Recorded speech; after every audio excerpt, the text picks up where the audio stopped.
उनके होटलों में चूहे नहीं निकलते, वो सुअर का गोश्त सुअर बना के खिलाते हैं, वो बकरे का गोश्त कुत्ता बना के नहीं खिलाते।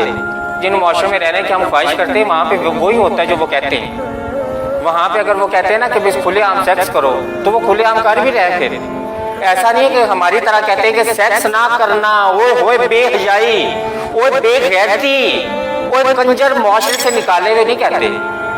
ये नहीं कि ये सब कुछ कह के और बेहयाई इंतहा से ज्यादा है, ऐसा नहीं है। वहाँ पे वो कहते हैं हम बेहया हैं और वो बन के भी फिर रहे हैं। हमारी तरह वो कहते हैं कि हम हैं नहीं और है सबसे ज्यादा हम लोग। वहाँ पे अगर वो कहते हैं ना कि यहाँ पे इंसाफ मिलेगा, यहाँ पे अमीर और गरीब के लिए एक ही कानून है, अगर वो कहते हैं तो वो है भी उनके लिए। हमारी तरह ये नहीं कि हम कहते हैं कुछ और है और हमारे लिए कानून सिर्फ अमीरों के लिए, ऐसा नहीं है। वहाँ पे सबके लिए है, अगर वो कहते हैं तो वैसे ही है। अगर वो किसी के दुश्मन है ना, वो खुल डुल के दुश्मन है, अगर वो किसी के दोस्त हैं तो वो भी खुल डुल के दोस्त हैं। वो मुआशरा जीने के लिए ठीक है। और वहाँ पे हर इंसान जो भी मुझे जो बाहर जाता, जिससे मैं ये वजह पूछती हूँ कि तुम्हारी बाहर जाने की शदीद ख्वाहिश क्यों है, क्योंकि वो कहते हैं वहाँ पे इंसानों की जिंदगियाँ यार बड़ी आसान, वहाँ पे इंसानों को बड़ा कुछ मिलता है, वहाँ पे जीना बड़ा आसान है। वो काफिरों के मुल्क में हम लोग ये कह रहे हैं और हम मुसलमान नबी पे जान शर्मिंदा तो होते नहीं हम लोग। तो वो इल्म और शऊर और तालीम और इंसान और अशरफुल मखलूकात वो किस लिए सबक पढ़ाए जा रहे हैं? वो किस लिए पढ़ाए जा रहे हैं जब हमें उनको कहीं अमली ज़िंदगी में इस्तेमाल करने की ज़रूरत ही नहीं है और हमारे माशरे में उसके लिए कोई जगह भी नहीं है। तो क्यों हमें ये सब कुछ सिखाया जा रहा है? क्यों नहीं हमारे अंदर इतना हौसला कि हम लोग खुल के बच्चों को बताएं कि बेटा इस माशरे में झूठ बोलना है, सच ना बोलना। बेटा इस माशरे में चोर बन के रहोगे तो कामयाब होगे, ईमानदारी से तुम्हें लोग मार डालेंगे। क्यों नहीं बताया कि बेटा यहाँ पे सारे महकमे कराप्ट हैं, यहाँ तो ईमानदार बंदे की जगह ही नहीं है? बताए छोटे होते हौसला क्यों नहीं है आप लोगों के अंदर? रखें हौसला, बताएं बच्चों को कि बेटा ऐसे मुआशरे में जीना है, ये चीजें लो कर इस मुआशरे में जीना। क्यों बच्चों को शुरू में कुछ सिखाया और बड़े होकर उन्हें कुछ करना पड़ता है?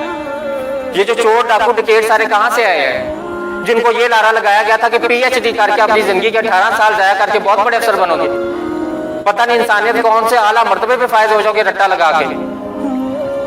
क्यों हमें छोटे होते ये सिखाया कि हमारी कौमी जबान उर्दू है, जब गुलाम हम इंग्लिश किया तो, जब दफ्तर में इंग्लिश बोलनी है, जब अपना इमेज बिल्ड करने के लिए इंग्लिश बोलनी है, जब अपने आप को अमीर दिखाने के लिए इंग्लिश बोलनी है, जब अपने आप को पढ़ा लिखा दिखाने के लिए इंग्लिश बोलनी है, तो क्यों कहते हैं हमारी जबान उर्दू है? क्यों नहीं हमारे अंदर हौसला कि हम कहें कि हमारी कौमी जबान भी इंग्लिश ही है, उर्दू को तो हम कुछ नहीं समझते और पंजाबी का तो नाम ही फिर छोड़ दें। वो पंजाबी जिसको हम लोग जबान और जिसको हम बहुत कदीमी जबान और जिसमें अल्फाज के जखीरे वाली जुबान को क्यों हम बता रहे लोगों को, जब हम उसको समझते जहालत है। शुरू से बच्चे को बताए, घर में उसको पंजाबी बुलवा रहे होते हैं, मेहमान आ जाए तो उसको कहते हैं इंग्लिश बोलो ताकि पता चले तुम अच्छे स्कूल में पढ़ते हो। उर्दू बोलने से क्या हो जाएगा? हमारे यहाँ तो हर जगह पे जिंदगियां तंग की हुई हैं, दायरे बहुत बहुत तंग किए हुए इंसानों के, इतने ज्यादा तंग दायरे किए हुए कि उनके लिए एक स्टैंडर्ड बनाया हुआ है। हमने स्टैंडर्ड बनाया कि जिसको जो 50,000 नहीं कमाता वो इंसान क्या फिर इंसान है? वो तो एक घटिया इंसान है, उसका तो मौसम में जीने का कोई हक ही नहीं है। ये भाई इंसान अपनी तरफ से फैसला हमने कर लिया कि ये गुनहगार है। एक तरफ हम लोगों को तौबा का भी दर्श दे रहे हैं, एक तरफ हम बता रहे हैं कि भाई अल्लाह तो 100 कत्ल करने वाले को भी माफ कर रहा है। एक तरफ हम किसी की छोटी सी गलती पे उसको कत्ल कर रहे हैं, गुस्ताखी कह के, तौहीन कह के। तो तौबा वाला कॉन्सेप्ट किधर गया? क्यों लोगों को बताते हैं कि फिर तौबा भी कोई चीज है?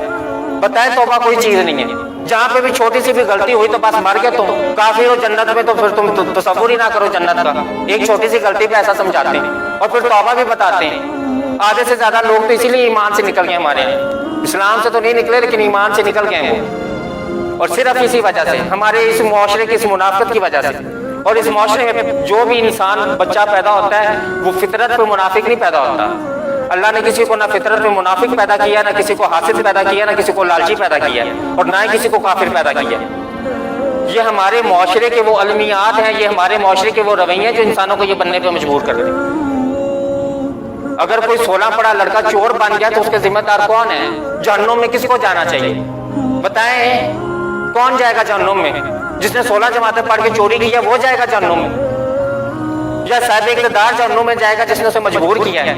हम देते यहाँ पे मिसालें रियासत मदीना की, और हमारे अमाल क्या हैं? मुनाफिकों से भी बुरे हैं यार, काफिरों से भी हमारे अमाल बुरे हैं। कुफर के मुल्कों में जाके देखें उनकी अपने लोगों के लिए कैसे जिंदगी आसान बनाई, वो काफिर है। हालांकि वो दरस जो हमारे नबी हमें देखे गए थे सल्लल्लाहु अलैहि वसल्लम कि लोगों की जिंदगियों को आसान बनाना, कूड़ा भी फेंके तो माफ करना, चाचे का कलेजा चबा गई थी, उसको भी माफ कर दिया था।